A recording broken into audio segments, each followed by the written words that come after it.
Storyboard.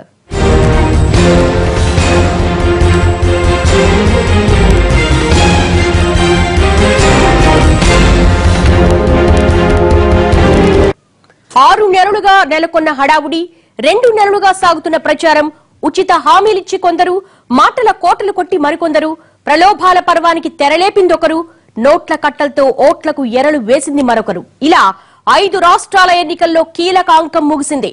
3 రాష్ట్రాల majority స్థానాలకు జరిగిన ఎన్నికలతో దాదాపుగా నేతల భవిత ఈవీఎంలలో డిసైడ్ అయిపోయింది.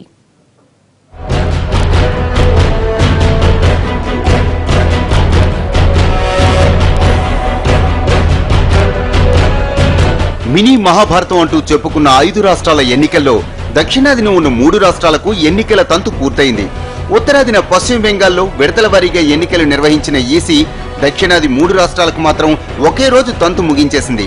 దేశ రాజకీయాలను ప్రభావితం చేయగల రాష్ట్రాల్లో తమిళనాడు కూడా ఒకటి. తమిళ అధికార పీఠం ఎవరికి కట్టబెట్టాలన్న ఓటర్ల తీర్పు ఈవీఎంలలో నమోదైంది. అల్పపీడన ప్రభావంతో తమిళనాడులో చెన్నై సహా 8 జిల్లాల్లో జోరు వాన కురిసినా ఓటర్లు మాత్రం వెనక్కు తగ్గలేదు. అటు రాజకీయ పార్టీల వరాల జల్లుల కన్నా ఇటు అకాలంలో కురిసిన చిరుజల్లులను ఓట్ల జడివాన మించిపోయింది.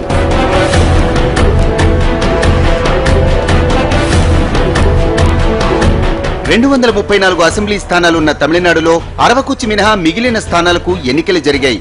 234 స్థానాల్లోనూ అన్నాడీఎంకే పోటీ చేయగా డీఎంకే మాత్రం 180 స్థానాల్లో బరిలో నిలిచింది. మిగిలిన 41 స్థానాలు కాంగ్రెస్ కు కేటాయించింది. ఇక బీజేపీ 188 సెగ్మెంట్లలో అదృష్టం చెక్ చేసుకుంది. ఈ ఎన్నికల్లో అన్నాడీఎంకే అధినేత్రి, డీఎంకే అధినేత సహా పలువురు కీలక నేతలంతా తమ ఓటు హక్కును వినియోగించుకున్నారు.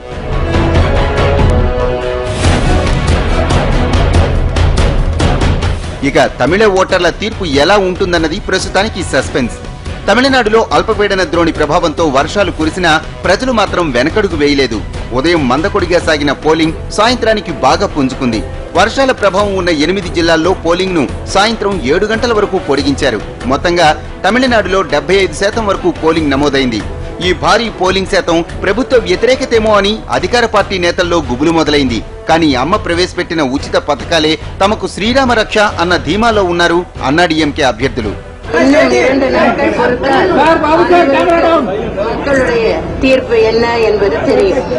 తమిళనాడు ఎన్నికల్లో ఓటర్లే కాదు, వాటితో పాటు నోట్ల కట్టలు కూడా భారీగానే పోటెత్తాయి. ఎన్నికల సందర్భంగా జరిగిన తనిఖీల్లో 100 కోట్లకు పైగా అక్రమ ధనాన్ని ఈసీ స్వాధీనం చేసుకుంది. వీటితో పాటు చాలా చోట్ల భారీగా మద్యం కూడా పట్టుబడింది. తమిళనాడులో ఈసారి భారీగా డబ్బు మద్యం పంచి ప్రలోభాలకు ఓటర్లను లోను చేశారన్న అభిప్రాయాలు వినిపిస్తున్నాయి. A mockery of the election process, the use of money, and the election commission has done very well to seize this. But what proportion is this of the total money used to corrupt the election process, the voting process? That's a big question for you to answer. Give it, and there's no great financial crisis. They can afford it because that issue will hit you, and if prohibition is introduced, because that brings a huge amount, and they have to find alternative sources of revenue. So that's why the two main dominant parties have been very slow in moving towards prohibition. The smaller parties have demanded it, particularly the PMK has been campaigning for it more than any other party. Yes, sir. But if prohibition is introduced, this becomes a major problem. ఇక కేరళలో 140 segments లో ఒకే రోజు polling నిర్వహించింది EC. 2 కోట్లకు పైగా ఉన్న ఓటర్లు పార్టీలు కూటముల భవిష్యత్తును మీటల పెట్టెలో నిక్షిప్తం చేశారు. దశాబ్దాలుగా కాంగ్రెస్ కు కామ్రేడ్లకు మధ్య మారుతున్న అధికారంలో తాను పాలు పంచుకోవడానికి ఈసారి కమలనాథులు కూడా ఓ రాయేశారు. కేరళ అసెంబ్లీ పీఠాన్ని దక్కించుకునే వ్యూహంతో బీజేపీ కూడా 98 స్థానాల్లో బరిలోకి దిగింది. ఇక అధికార యూడీఎఫ్, ప్రతిపక్ష ఎల్డీఎఫ్లు కూడా ప్రచారంలో దూసుకుపోవడంతో గెలుపు మీద ఎవరికి వాళ్లు గట్టి నమ్మకంతో ఉన్నారు. వారి అంచనాలకు తగ్గట్లే 63% ఓటింగ్ నమోదైంది.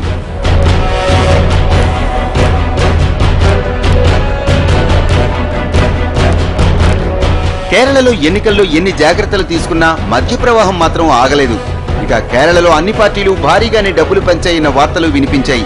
కొన్ని కీలక సెగ్మెంట్స్ లో ఓటుకు 2000 రూపాయల వరకు పంచినట్లు తెలుస్తోంది.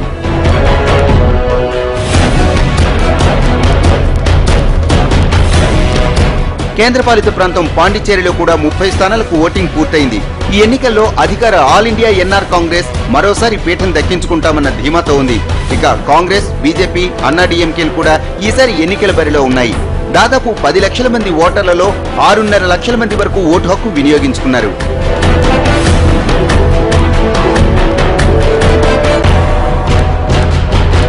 మొత్తంగా ఇక్కడ 5 ఏళ్లు అధికారంలో ఉన్న ఆల్ ఇండియా ఎన్ఆర్ కాంగ్రెస్ అధినేత రంగస్వామి మరోసారి తమకే అధికారం దక్కుతుందన్న ధీమాతో ఉన్నారు. ఇక ఈ ఎన్నికల్లో కూడా ధన ప్రలోభాలు బాగానే జరిగినట్లు తెలుస్తోంది. ఈసీ చేతికి పెద్దగా డబ్బులు దొరక్కపోయినా ధనం, ఫ్రీ గిఫ్ట్లతో ఓటర్లను మభ్యపెట్టారన్న ఆరోపణలు వినిపించాయి. మొత్తంగా 69% పోలింగ్తో పుదుచ్చేరి తీర్పు ఈవీఎంలలో నిక్షిప్తమై ఉంది. గతంలో జరిగిన అసోం, వెస్ట్ బెంగాల్ ఎన్నికల ఫలితాలతో పాటు ఈ 3 రాష్ట్రాల ఎన్నికల ఫలితాలు ఈ నెల 19న వెలువడనున్నాయి. అప్పటికి కానీ గెలిచింది ప్రజా చైతన్యమా లేక ప్రలోభాల పర్వమా అన్నది చెప్పడం కష్టమే. పాంచ్ పటాకాలో పార్టీల భవితవ్యం ఏంటి? ఏ జెండా ఎగరబో? జాతీయ రాజకీయాలను కీలకంగా ప్రభావితం చేయబోతున్న ఈ 5 రాష్ట్రాల ఎన్నికల్లో ఏ పార్టీ భవితవ్యం ఎలా ఉండబోతోంది? భారీ పోలింగ్ శాతం ప్రభుత్వ వ్యతిరేకతకు ప్రత్యక్ష నిదర్శనమా? ఈసారి ఏ రాష్ట్రాల ప్రజలు అధికార పార్టీలకు ఎసరు పెట్టబోతున్నారు? ఎక్కడెక్కడ అనూహ్యంగా కొత్త వారిని పీఠమెక్కించనున్నారు? మినీ భారత సంగ్రామంగా పేరు తెచ్చుకున్న ఈ ఎన్నికల్లో ఏ రాష్ట్రంలో ఎగరబోయే జెండా ఎవరిది? దశాబ్దాలుగా కేంద్ర రాజకీయాలను శాసిస్తున్న తమిళనాడులో ఈసారి అధికార పీఠం కోసం 2 కీలక పార్టీలు హోరాహోరీగా పోరాడాయి. నిజానికి ఈ ఎన్నికలు 2 పార్టీలకు అత్యవసరమే. ఇప్పటికే సెంచరీకి చేరువవుతున్న కరుణానిధి ఈసారి పార్టీని గెలిపించకపోతే తర్వాత పార్టీ బలహీనమైపోవటం ఖాయంగా కనిపిస్తోంది. ఇక అన్నాడీఎంకే అధినేత్రి జయలలిత కూడా ఈ విజయం అత్యవసరంగానే మారింది. ఇప్పుడు అధికారాన్ని నిలబెట్టుకోకపోతే ముందు మరిన్ని శక్తుల్ని ఎదిరించాల్సి వస్తుంది. ఇందుకోసమే భారీగా ఉచిత హామీలు గుప్పించారు జయలలిత. దీనికి తోడు భారీ వర్షాలు కూడా కాదని నమోదైన పోలింగ్ సరళి చూస్తే ఇది ప్రభుత్వ వ్యతిరేక ఓటు అనిపిస్తున్నా ఎక్కువ మంది అంచనాలు మాత్రం అన్నాడీఎంకే వైపే అనుకూలంగా ఉన్నాయి.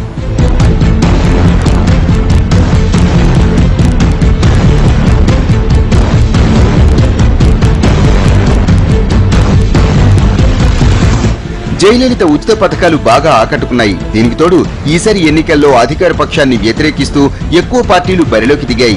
ఇది ప్రతిపక్ష ఓటర్లను చీల్చడానికి ఉపయోగపడుతుందన్నది అన్నాడీఎంకే అంచనా.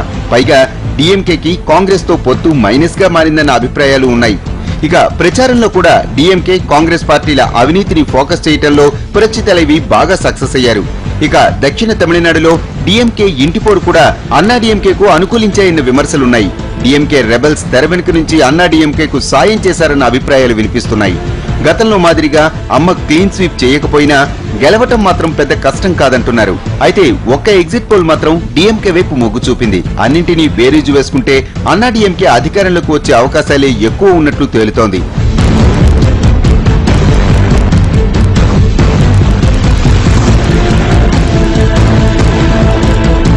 తమిళ ఓటర్లను చెన్నై వరదలు పెద్దగా ప్రభావం చేయనట్లు, వంగ ఓటర్లను శారదా స్కామ్, ఫ్లైఓవర్ల ఘటనలు కూడా పెద్దగా ప్రభావితం చేయలేదంటున్నారు ఎన్నికల నిపుణులు. దీనికి తోడు ఇటీవల జరిగిన స్థానిక సంస్థల ఎన్నికల్లో దీదీ హవా చూశాక అసెంబ్లీ పీఠం కూడా తృణమూల్ వశమే అవుతుందన్న అభిప్రాయాలు బలంగా వినిపిస్తున్నాయి. గ్రామాల్లో ఇన్నాళ్లు బలహీనంగా ఉన్న తృణమూల్ గడచిన 5 ఏళ్లలో బాగానే బలపడింది. మొత్తంగా బెంగాల్ ఓటర్లు మరోసారి కామ్రేడ్ల ఆశల్ని నీరుగారుస్తారనే అభిప్రాయాలు వినిపిస్తున్నాయి. అయితే మమతా బెనర్జీకి పరిస్థితులన్నీ అనుకూలంగా లేవన్న విషయం కూడా గుర్తించాలి. లెఫ్ట్ పార్టీల కన్నా దీదీయే బెటర్ అన్న అభిప్రాయం ఉన్నా మమత మీద కూడా కొంత వ్యతిరేకత పుట్టుకొచ్చినట్లు స్పష్టంగా తెలుస్తోంది. ప్రతి పోలింగ్ లోనూ జరిగిన హింసే దీనికి కారణం. అయితే గతంలోలా దీదీకి క్లీన్ స్వీప్ సాధ్యం కాదంటున్నారు. మొత్తంగా మ్యాజిక్ ఫిగర్ దాటేసినా భారీ మెజారిటీ మాత్రం ఎక్స్పెక్ట్ చేయాల్సిన అవసరం లేదంటున్నాయి ఈ ఎగ్జిట్ పోల్స్. గత ఎన్నికల్లో తృణమూల్తో పొత్తు పెట్టుకున్న కాంగ్రెస్ ఈసారి కామ్రేడ్లతో కలిసి వెళ్లడం కూడా దీదీకి కలిసి వచ్చింది. బెంగాల్ ఓటర్లు అయిష్టంగానైనా దీదీకి ఓటేశారన్న అభిప్రాయాలు వినిపిస్తున్నాయి. ఆమెపై వ్యతిరేకత పుట్టుకొచ్చినా దాన్ని క్యాష్ చేసుకోవటంలో మాత్రం ప్రతిపక్ష కామ్రేడ్లు దారుణంగా ఫెయిల్ అయ్యారు. కేరళలో ఎల్డీఎఫ్, యూడీఎఫ్ల మధ్య హోరాహోరీ పోరులో విజయం మాత్రం అంచనాలకు అందడం లేదు. కేరళ రాజకీయ చరిత్రలో నేటి వరకు ఏ ఒక్క పార్టీ వరుసగా 2 సార్లు అధికారంలోకి రాలేదు. అంటే ఈసారి ఎల్డీఎఫ్ అధికారంలోకి రావాలి. కానీ కమల కూటమి ఎల్డీఎఫ్ ను భయపెడుతోంది. కేరళలో కాషాయ జెండా పాతేందుకు విశ్వ ప్రయత్నాలు చేసిన కమలనాథులు ప్రతిపక్ష ఓటు బ్యాంకును చీల్చేశారన్న అభిప్రాయాలున్నాయి. బీజేపీకి పెద్దగా సీట్లు దక్కకపోయినా ఎల్డీఎఫ్ ఓటు బ్యాంకుకు మాత్రం గండి కొట్టేసిందన్నది ఖాయంగా వినిపిస్తోంది. ప్రభుత్వ వ్యతిరేక ఓటు చీలి తమ పుట్టి మునుగుతుందేమోనని ఎల్డీఎఫ్ కూటమిలోని పార్టీలు భయపడుతున్నాయి. ఇక ఈసారి చరిత్రను తిరగరాస్తామన్న ధీమాతో యూడీఎఫ్ కూటమి ఉంది. అయితే ఓటరు తీర్పేమిటో తెలుసుకోవడానికి మరో 4 రోజులు ఆగాల్సిందే.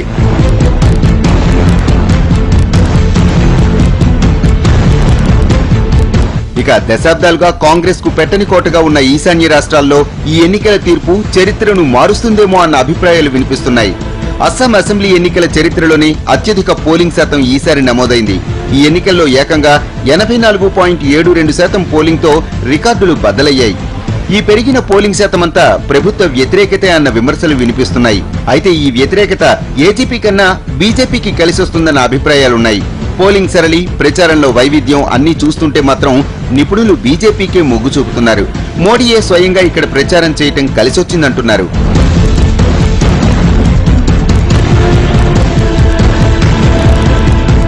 అసోంలో దశాబ్దన్నరగా అధికారంలో ఉంటూ తన హ్యాట్రిక్ విజయాన్ని క్వాడ్రిక్ చేయాలని ఊవిళ్లూరుతున్న సీఎం తరుణ్ గొగోయ్కు ప్రభుత్వ వ్యతిరేకత ప్రమాదకరంగా మారింది. మొదట్లో ఇక్కడ బీజేపీ బరిలోకి దిగుతుందంటే కమలనాథులకు ఇక్కడ అంత బలం లేదన్న విమర్శలు వినిపించాయి. కానీ ప్రభుత్వ వ్యతిరేకతను క్యాష్ చేసుకోవడంలో కాషాయ దళం బాగానే సక్సెస్ అయినట్లు కనిపిస్తోంది. ఇక పీఠం కోసం అలుపెరుగుని పోరాటం చేస్తున్న ఏజీపీని తనతో కలుపుకోవటం కూడా బీజేపీకి కలిసి వచ్చే అంశంగా మారింది. ఇలా మొత్తంగా అస్సాంలో ఈ కూటమి దాదాపుగా ప్రత్యామ్నాయ శక్తిగా ఎదిగింది. ఎక్కువ మంది అభిప్రాయాల ప్రకారం అస్సాం అసెంబ్లీలో మొదటిసారి బీజేపీ జెండా ఎగిరే అవకాశాలు కనిపిస్తున్నాయి.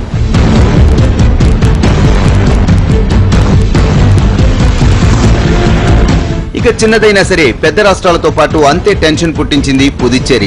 ఈ ఎన్నికల్లో అధికార ఆల్ ఇండియా ఎన్ఆర్ కాంగ్రెస్ కు ఓటర్లు పట్టం కట్టేలా ఉన్నారన్న అభిప్రాయాలు ఎక్కువగా వినిపిస్తున్నాయి. అదే టైంలో జంటగా బరిలోకి దిగిన డీఎంకే కాంగ్రెస్ కూటమి కూడా సానుకూల ప్రభావాన్ని చూపించిందన్న అభిప్రాయాలు వినిపిస్తున్నాయి. ఇక్కడ గెలుపు కోసం 2 జాతీయ పార్టీలు శక్తివంచన లేకుండా ప్రచారం చేశాయి. కానీ ఎన్నికల సరళి చూస్తే ఫలితాలు మాత్రం హోరాహోరీగానే ఉన్నట్లు తెలుస్తోంది. మొత్తంగా 5 రాష్ట్రాల ఎన్నికల్లో తమిళనాడు, వెస్ట్ బెంగాల్లో అధికార పార్టీకి అనుకూలంగా ఉంటే అసోంలో మాత్రం కాషాయ జెండా ఎగిరే అవకాశాలు కనిపిస్తున్నాయి. కేరళ, పాండిచ్చేరిలో మాత్రం విజయం మీద అభిప్రాయాలు ప్రస్తుతానికి ఊగిసలాడుతున్నాయి. ఈ ఎన్నికల వల్ల ఎవరికి లాభం, ఎవరికి నష్టం? ఈ ఎన్నికల ఫలితాలు కేంద్రంలో ఉన్నటువంటి రాజకీయ పరిణామాలు మార్చబోతున్నాయా? ఈ 5 రాష్ట్రాల ఎన్నికల్ని మినీ మహాసంగ్రామంగా ఎందుకు చెప్పుకుంటున్నారు? ఈ ఎన్నికల్లో ఎవరు గెలిస్తే ఎవరికి లాభం? ఈ ఎన్నికల ఫలితాలతో కేంద్రంలో మారబోయే సమీకరణాలేంటి? 5 రాష్ట్రాల ఎన్నికల ఫలితాలు మోడీ రాజకీయ భవిష్యత్తు మీద ఎలాంటి ప్రభావం చూపించబోతున్నాయి? మోడీ వేడి తగ్గుతోందన్న విమర్శలకు ఈ ఎన్నికలతో చెక్ పడుతుందా, లేక ఆ విమర్శల వేడి రాజుకుని మోడీ సర్కారుకే ఎసరు పెడుతుందా? 2014 సార్వత్రిక ఎన్నికలతో మోడీ మొదలుపెట్టిన జైత్రయాత్రను ఏడాది పొడవునా కొనసాగించారు. కానీ గతేడాది ప్రథమార్థంలో జరిగిన ఢిల్లీ అసెంబ్లీ ఎన్నికలు కమలనాథుల కథనోత్సాహానికి బ్రేకులు వేశాయి. ఆపై బీహార్ ఎన్నికల్లో పార్టీ వైభవం కొడిగట్టింది. ఢిల్లీ ఎన్నికల్ని తేలిగ్గా తీసుకున్న బీహార్లో పార్టీ పరాజయంపై మోడీ సీనియర్ల నుంచి విమర్శలు ఎదుర్కోవాల్సి వచ్చింది. ఆ దెబ్బకు ఆత్మరక్షణలో పడ్డ మోడీ షా ద్వయం ఎలాగోలా బయటపడ్డారు. పార్టీలో మోడీ ప్రతిష్ట తగ్గుతూ ఉండటం, అమిత్ షాకు ఎదురుగాలి మొదలు కావడంతో అన్నీ ఈ ఎన్నికల్లో గెలుపు అవసరాన్ని నొక్కి చెబుతున్నాయి.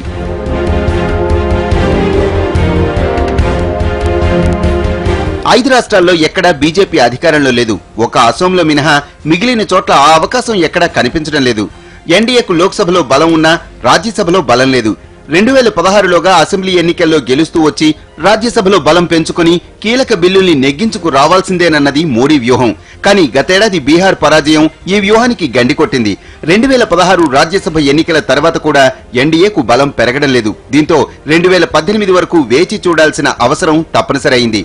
అయితే ఆలోగా జరిగే అసెంబ్లీ ఎన్నికల్లో నెగ్గుకు రాకపోతే అప్పటికి కూడా రాజ్యసభలో బలం పెరగదు. అంటే 2019 ఎన్నికల వరకు మోడీ రాజ్యసభలో బలం లేకుండానే మిగిలిపోవాల్సి వస్తుంది. ఇది 2019 సార్వత్రిక ఎన్నికల మీద ప్రతికూల ప్రభావం చూపించనుంది. మోడీ ప్రజలను ఆకట్టుకునే బిల్లుల్ని చట్టాలుగా మార్చడానికి రాజ్యసభే ప్రధాన అడ్డంకి. అంటే రాజ్యసభలో మెజారిటీ సాధించాలంటే ఈ 5 రాష్ట్రాల ఎన్నికలతో పాటు వచ్చే ఏడాది జరిగే 5 రాష్ట్రాల ఎన్నికలు కూడా అత్యంత కీలకం కానున్నాయి.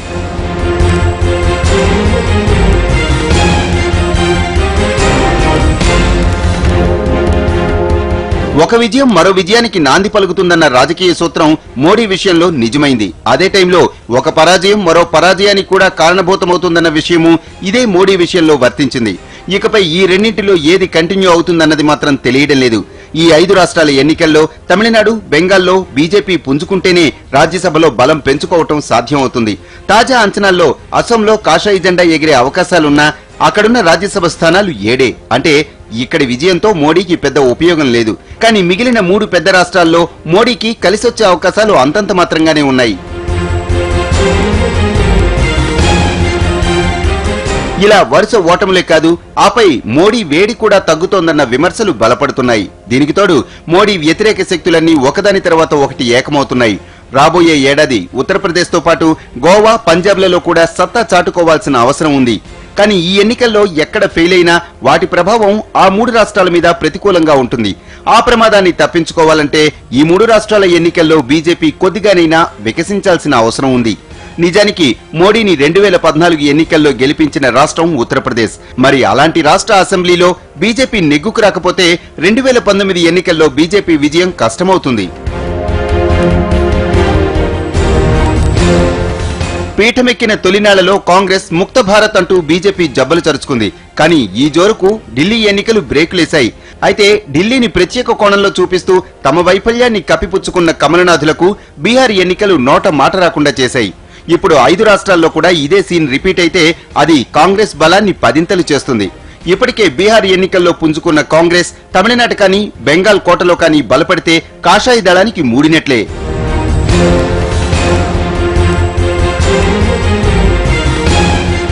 అయితే ఈ ఎన్నికలు ఒక్క మోడీకే కాదు, కాంగ్రెస్ కూడా ప్రతిష్టాత్మకమే. ఇంకా చెప్పాలంటే ఈ ఎన్నికల ఫలితాలకు రాహుల్ రాజకీయ భవిష్యత్తుకు ముడిపడి ఉంది. కాంగ్రెస్ అధ్యక్షుడిగా రాహుల్ పట్టాభిషేకానికి ఈ 5 రాష్ట్రాల ఎన్నికలు కొలమానం కాబోతున్నాయి. సార్వత్రిక ఎన్నికల్లో దాదాపుగా భూస్థాపితమైపోయిన కాంగ్రెస్ పార్టీ గడిచిన 2 ఏళ్లలో మళ్లీ ఎక్కడా పుంజుకున్నది లేదు. బీహార్ ఎన్నికల్లో గౌరవప్రదమైన సీట్లు దక్కించుకున్నా అది మహాకూటమి ఖాతాలోకి వెళ్లిపోయింది. దీంతో ఇప్పుడు ఈ 5 రాష్ట్రాల ఎన్నికల్లో గెలిచి నిలబడాలని చూస్తోంది. ఇటు కేరళలో కామ్రేడ్లతో పొత్తులతో చేతులు కలిపిన హస్తం పశ్చిమ బెంగాల్లో మాత్రం కత్తులు దూసింది. మరి ఈ డ్యూయల్ స్ట్రాటజీ ఎంతవరకు వర్కౌట్ అయిందన్నది త్వరలోనే తేలిపోనుంది.